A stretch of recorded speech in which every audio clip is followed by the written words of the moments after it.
Hi there, this is Elise Benin, your marketing mentor. And this is the podcast for you if and only if you are ready to leave the feast or famine syndrome behind, and I mean for good.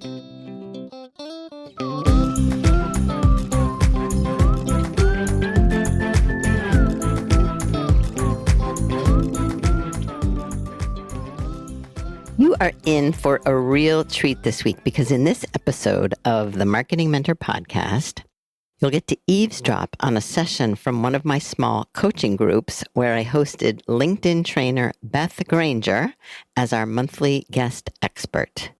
We peppered Beth with questions about LinkedIn, the new and exciting things, as well as the frustrating and annoying things. And I'm publishing this right away because knowing LinkedIn, some of it could already be obsolete by the time we go live. So hopefully not. But listen and learn.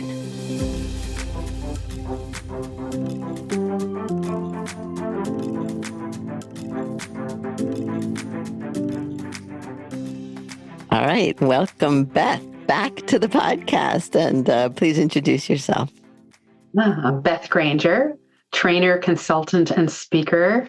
I work with organizations and individuals who want to go from confused to confident when networking, building their brand online, in person, and on LinkedIn. Okay. And I've invited you here more than once because one of your specialties, in my opinion, I'm curious how you think about it, is LinkedIn and how to use LinkedIn. So tell us a little bit more about what you do as it relates to LinkedIn. Yeah. It depends on the person or organization I'm working with. Sometimes it's as simple as, hey, I need a profile and a business page. What should that be like? What are all the features that LinkedIn has? And then sometimes it moves into behavior. So how do I connect with people? How do I network on the platform? What content do I share? What do I not do that could damage my reputation? When it's with organizations, sometimes it moves into helping the marketing people develop content that the salespeople can use, or having an employee advocacy program. And sometimes it's just a speaking gig at an event. Mm-hmm. Excellent. And just briefly tell us how long you've been in business and how your business has evolved to this point. Because I think you used to be a designer, if I remember correctly, right? Well, I started my career as a graphic designer, much to the annoyance of my painting teacher who told me I was prostituting my art talent. Yeah, so my business is, I think next month will be 15 years. Mm-hmm. I started as a graphic designer, art director, creative director, et cetera. And I worked for a very long time for a global manufacturing company and kept adding things on, corporate identity program, the website, things like that. And I started my business without a business plan. So it was very much like freelancing, doing all sorts of things related to my previous history. And one of my clients said, our sales team's coming in next month. Can you teach them how to use LinkedIn? And somehow, all these years later, here I am. And I call that listening to the market, right? That you didn't go out there and say, I'm going to teach the world how to use LinkedIn. Someone clearly thought you could and asked you to do something. And you said yes. Was there any insecurity there? Like, oh my God, I don't know if I can do that, or I don't know enough about that. No, because a couple of things. Uh-huh. I feel like a detective when it comes to social media and platforms. In between leaving the job that I had and starting my business, I got heavily involved in social media. Twitter was my first social media love. Sorry, LinkedIn. Mm-hmm. And I always had an aspect of training or teaching in the things that I did. For instance, when I led a corporate identity program, I had to teach the designers what the things were. I had to teach outside resources. I don't know. Yeah, surprisingly, no. And you just followed that need, it sounds like. Yes. Awesome. So let's talk about LinkedIn, because here we are in March of 2025. And I think it was probably a year ago that you and I talked about LinkedIn. And I have a feeling everything has changed since then. And I want to talk first about premium, a premium subscription to LinkedIn versus the free version versus Sales Navigator. If you could just start by defining each of those and the pros and cons briefly of them from your point of view. Sure. So the main difference between Premium and Sales Navigator is that Premium gives you additional features on the LinkedIn platform that you already know and use. Sales Navigator is more like a separate application that sits on top of LinkedIn and has some very powerful features if they're things that you need or want.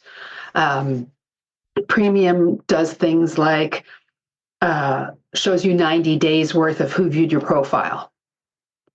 It gives you, and it seems like they're trying to add features that are premium only features to make it more attractive to people. They recently added, I don't know if any of you have seen I don't know what to call it, cycling through sliding background graphic. So that's a premium feature. You mean the header on one's profile? Yes.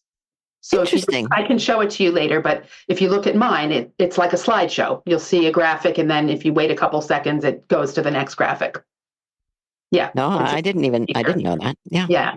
And I would love to use it to tell a story, but since you can't assume somebody's going to sit around to watch it, I still say put the most important thing first. Mm-hmm. Things like access to LinkedIn Learning, but fan of libraries, many libraries, you can get access to LinkedIn Learning through the library for free. So the public library. Mm-hmm. Yes. And Sales Navigator, the things it has that some people really like are a much more in-depth and specific search. So for instance, if the number of people in an organization is important to you when searching for someone, you can do that in Sales Navigator. And it has some, I'll call it CRM light features, where you can make lists and put notes and things like that. But for both of them, I think of it like a gym membership. If you use it, it can be worth it. If you're not hitting roadblocks or things that you want to do that the paid versions allow you to do on the free version, then you don't need to. And what about the difference now between free and premium? Because as you said, they do seem to be adding more and more features that are only available on premium. And I'm curious what you think about at what point does it become a no-brainer to get the premium? Each person will find that for themselves, I think, because if you don't need those features or don't, the slideshow, is it worth paying whatever it is per month for the slideshow? Probably not. But when you add all the things together, so at first I thought, 90 days of who viewed your profile, but I have strategies that have gotten me and my clients for them by noticing and responding to people who viewed your profile. So if you just look because you're curious and don't act on it, right, it's not worth it. And so what are some of those features and maybe your favorite features that Premium now offers that you think are worth the money besides that one? That one is my favorite, okay. Quite honestly. I don't know how many people have the services page or services feature on their profile.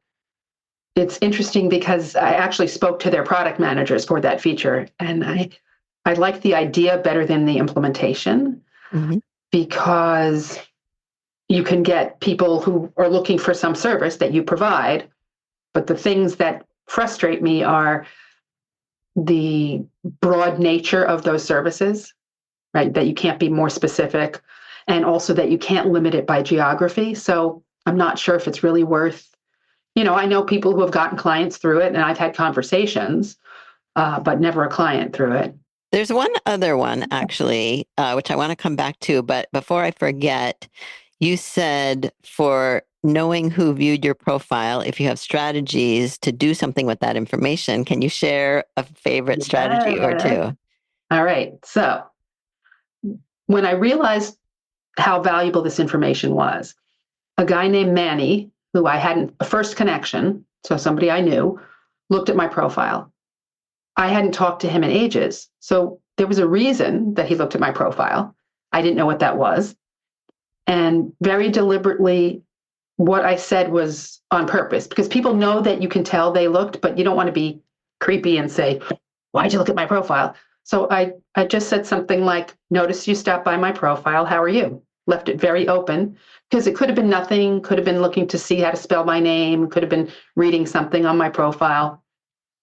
But he picked up the phone and called me and said, Susan, a common connection, said you're the person to talk to about LinkedIn. Mm-hmm. And that led to a client. Mm-hmm. If I hadn't noticed that and reached out, what if he got too busy and never called me? What if Susan gave him 3 names? She didn't, but what if she had and he called someone else first? So, but I think the wording is important, to leave it open. They might say, oh, I don't know, I must have just clicked on something. But it allows you to stay in touch with people. And so then, essentially following up in an open, friendly way is what yes, you're saying. Mm-hmm. yes. With a question. And then Mm-hmm. for a second connection, a similar thing. You can look at them, and again, there's a reason. You don't know what it is. Often you can tell, that they're trying to sell you something or whatever it might be. But occasionally, somebody looked at your profile and you think they'd be a great referral partner or a great prospect, or just spark something in your head that says, you can send them a connection invite, or if they have their messages open, send them a message saying something similar. Notice you stopped by my profile. So curious how you found me and what made you look. Shall we connect? Mm-hmm.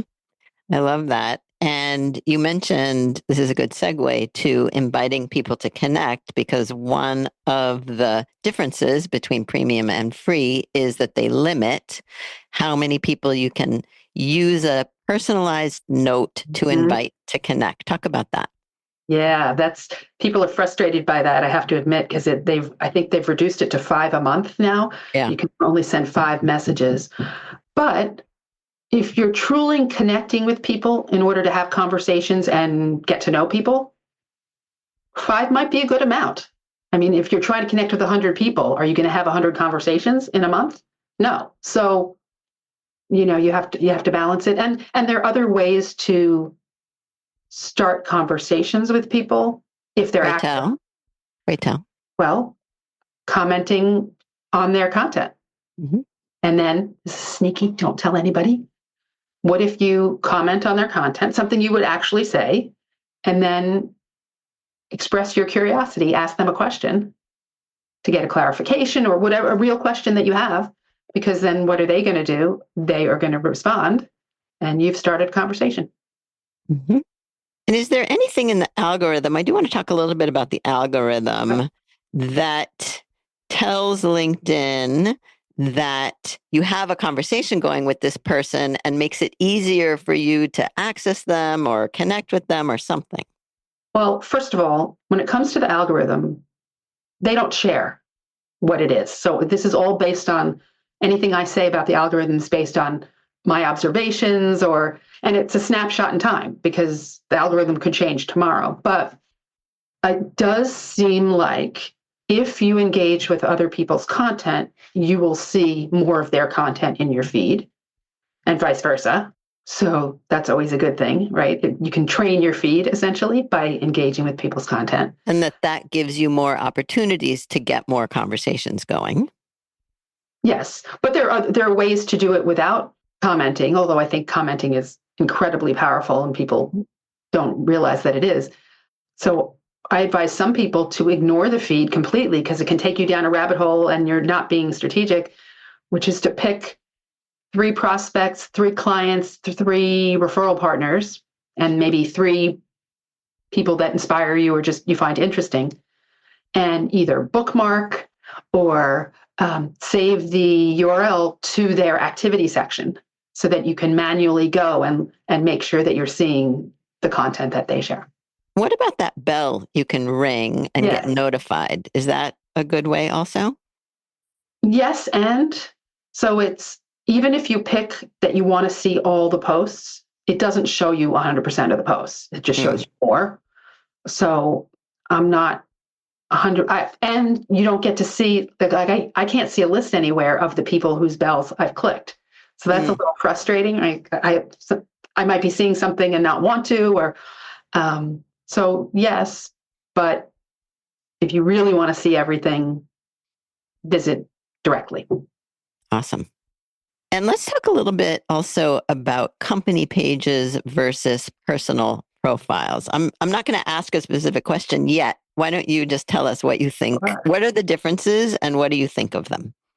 So if you have a business, you should have a company page, but you're going to spend more of your time as you, the individual, because people like to do business with people. But even if it's only so that when someone's on your personal page, you don't have that empty gray box instead of your logo. It makes it look like it's a real business.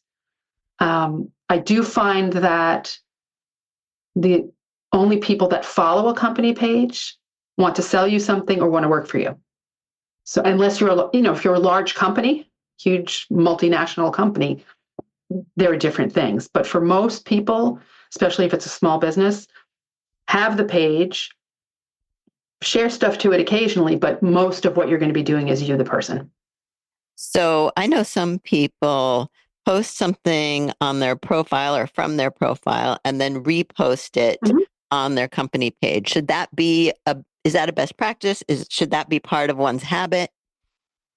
So I would say organically, natively, I don't know the right term for it. If you can post the same thing to both places, but don't post as you and then share it. Because I think it's better to have it just be there, copy paste, whatever you're doing. But yeah, I mean, it's good to have stuff there because what if somebody somehow comes across the company page first? You don't want it to be empty. Excellent. And in terms of, you mentioned commenting is very powerful. So I want to talk a little bit about commenting versus posting, because I know that often people think I should be posting, and they think of commenting as those little, things that take a lot of thought and time, actually, maybe more or less time, I don't know. But I've been saying for a while now that commenting is the new content. So I'm curious how you feel about that and why is it so powerful? Well, because it's a conversation, right? To me, yes, content is important that you post, but that's like yelling to the void. You don't know who's going to see it. Commenting is having a conversation. You're getting to know somebody, they're getting to know you, potentially you sometimes meet other people in the comments. It really is an underused part of the platform. And unfortunately, we probably have all seen this. Some people are using automatic AI generated comments and they're bad. Don't do it. Icky. Yeah. And actually, that leads me to a question about meaningful comments, because that's usually what I advise people to do. But then, oh my God, what is meaningful? And how do you come up with meaningful? And that just takes too long. I'd rather have the AI. Can you tell the AI to write something meaningful? No. So for most things on LinkedIn, if you're wondering whether to do it, how to do it, I always imagine that you were with that person or these people in person. And so their post is like something they might have said. Oh, hey, I just did this thing and blah, blah, blah. What would you say in response? So you say the thing you would say in person, essentially. So that will make it meaningful. And yeah. I like that. Yeah. Like think about how you would actually speak to that person in real life. Yeah. I mean, occasionally just saying, hey, congratulations. Yeah. That's fine, right? It's not everything has to be a work of art, but if you're doing it strategically to support somebody or to get to know somebody, what would you say in person? Yeah. And I think, that does take time sometimes to think about, but I think it's worth the time. Agreed. Another question that comes to my mind has to do with metrics, what I think of as vanity metrics mostly. And I know because they're there, we can't not look at them. And yet I have so many clients who are so discouraged by how little or few likes they get or how little exposure they feel like they get. And often I say, you don't know, even though they're counting whatever we mean by impressions, and I will ask you what that means in a second. But the idea that you put it out there, you don't know who's seeing it, and you are assuming not a lot of people are seeing it, but maybe the opposite is true. So, how do you think about that? So I love the lurkers. These are the people who will never comment for whatever reason. They don't, a lot of time it's because they're uncertain. They don't know if they comment or like, who's going to see that? Is their boss going to see it? Is their competition going to see it? So I had an example. Before I started my business, I thought I was looking for a new job. Connected with somebody who I thought was a hiring manager for a job I saw. Turns out she wasn't. We had an amazing conversation and we stayed in touch all these years, maybe met for lunch once a year. She never commented on anything that I posted, so I had no way of knowing that she saw it. A couple of years ago, she reached out. She had a new job. They were having their first all hands on deck event since the pandemic and said, "Can you come down to Philadelphia to speak? What's your speaking fee?" Now, could that happen all the time? I couldn't, the numbers can't tell you that. So, and also, like you described it as vanity metrics, 1,000 people could see your post, but if they're not your, one person could see it, and if they're your ideal prospect or referral partner. So I try not to worry too much about the numbers and think more about what content will get me to stop and engage, what interests me. Now, of course, I'm not everybody. Everybody's going to have different opinions, but yeah, I try not to worry too much about the numbers. Is it exciting when something happens and people keep commenting and you see the numbers grow? Of course, that's human nature, but Yeah, when something goes viral on LinkedIn. right. Right. A lot of people often ask me if they should get verified because LinkedIn is constantly pushing getting Mm-hmm. verified. What do you think about that? So I am verified. And if you're comfortable with it, I advise you to do it because it proves you are who you say you are. And while there are there are tons of fake profiles on other platforms, there are fake profiles on LinkedIn. And it just proves that the person is who they say they are. And I figure here in the United States, they use Clear, the airport Clear. And yes, you have to upload some kind of ID, but they don't keep it. They just match it somehow to some database somewhere. And then, so I'm comfortable doing it. And I think if you are, go for it. I'm not, so I haven't. There you go. Yeah. One more question, and then we're going to open it up about posting.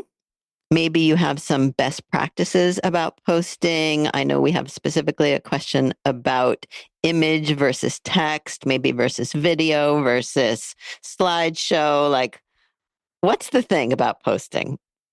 So I like to say post in the format that will get you to post. In other words, if you're not going to do video because you're going to have to do 16 versions and how do I get the captions on there, and then so don't do video. If you're somebody who is comfortable doing different types of content, that's great because different subsets of your network like different things, right? I like doing video, but I don't really watch videos. I prefer to read. So that's just me. So I think experimenting with even similar content, but done in different ways, you'll see who in your network likes different things. So shake it up. Do all the kinds they offer you. They do seem to be right now, March 2025, pushing vertical video because they have that new tab and stuff. So if you haven't done video before, now might be a great time to start experimenting with it. And what about images versus text only, would you say? Well, people are definitely attracted to pictures, especially faces, people, or interesting things. Do both. Try it and see. I mean, I do both. Sometimes I have something to say and I don't feel like putting an image with it. Sometimes I have an image and maybe a little bit less text. Mm-hmm. It's fun, actually, I think, trying different things. Haven't done a poll in a while, I will say. I don't Okay. think very Yeah. many. And actually, one more question that keeps coming to my mind, which is, do you have a favorite kind of post for generating engagement? What are any tricks about how to get Ah. people engaged? So it's interesting. Years ago, I did a post. So a woman in Australia, long story, created this thing called LinkedIn Local, and it spread around the world where people were holding events in order to meet the people behind the profiles.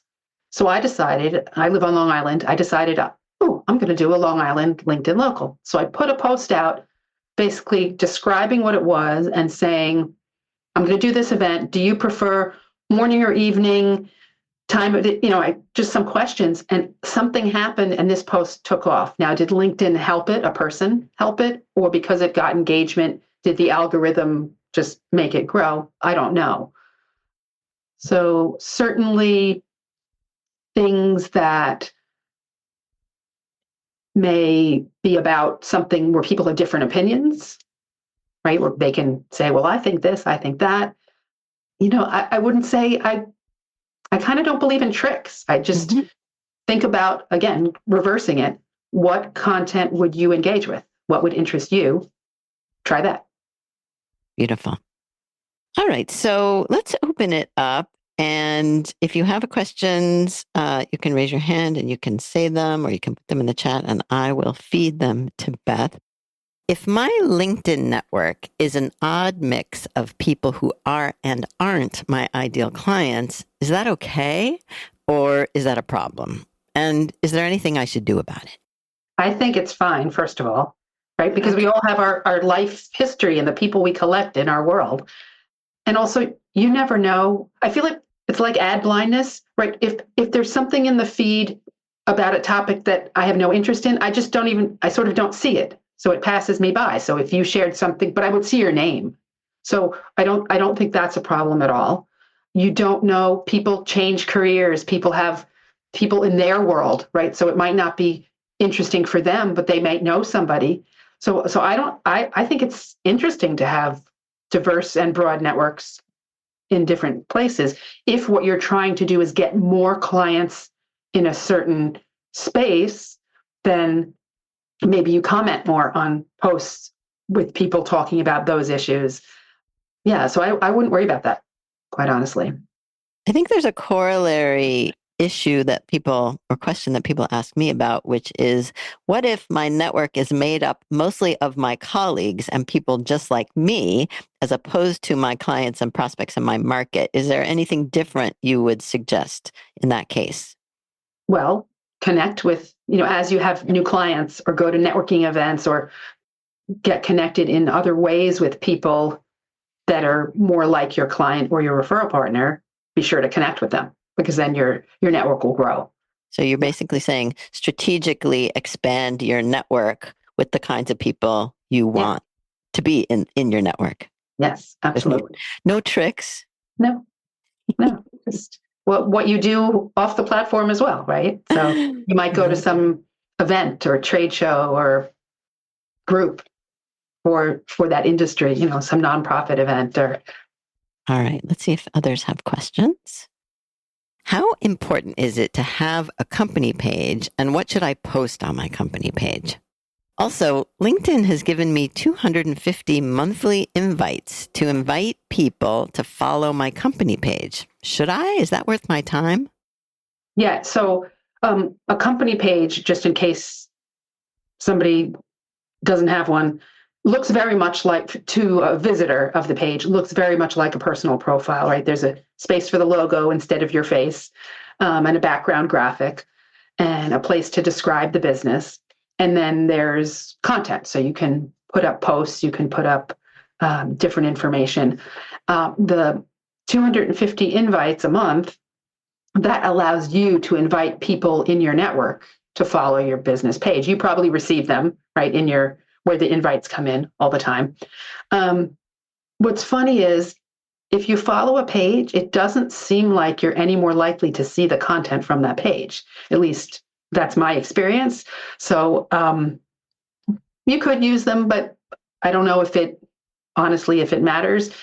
depending on what you're attempting to do with your business. If you're looking to grow a business and add teams and staff and grow a giant business, then maybe it does make sense. Or if you're considering having a LinkedIn Live or a newsletter from the company page, then you certainly would want followers first, because otherwise, 30 people will see it, or 3% of 30 people. I've been reaching out to connect with people I saw at a conference recently. Some of them I met last year, and that's when I invited them to connect originally on LinkedIn. But those invitations, some of them are still sitting there unaccepted. Should I withdraw or retract it and send another? I would probably retract it, and then you have to wait a certain period of time to resend it. But I would probably do that. I'm not sure why I think that, though, quite honestly. Just seems like if I was going to do that, that's what I would do. But also, if they didn't accept, they just may not be very active on the platform. They may not have even seen it. It's not because they don't like you. Exactly. It's so easy to take these things personally, though, right? People do things for their own reasons. Indeed. How do you drive people from LinkedIn to your own website and or to sign up for your email newsletter? I love that question. So for me personally, yes, I do have an email newsletter. I also have a LinkedIn newsletter. I send email more frequently than I do so you can guide people from one to the other, for instance. So I could some people will have their LinkedIn newsletter be excerpts from their email newsletter and say, hey, I share stuff much more frequently. An email, if you're interested, here's how you sign up.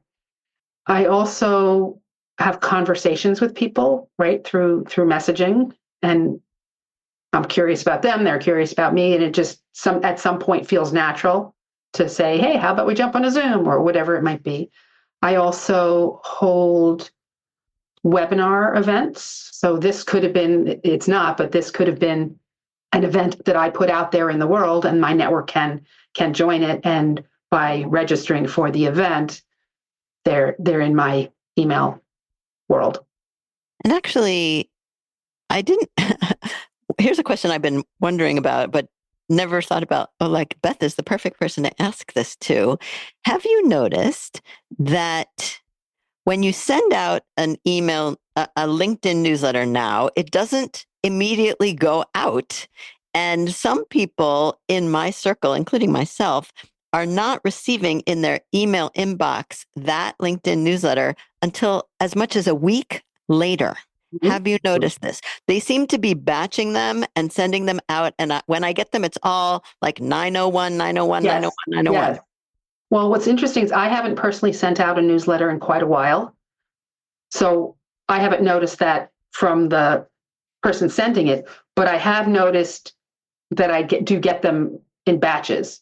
But I didn't know that about the week thing. So that's kind of interesting. And annoying. It is. I'm curious now. I don't know. I wonder if that's a bug, a feature. I'm not sure. I may have to look into that. All right. Well, when you do, I like a good mystery.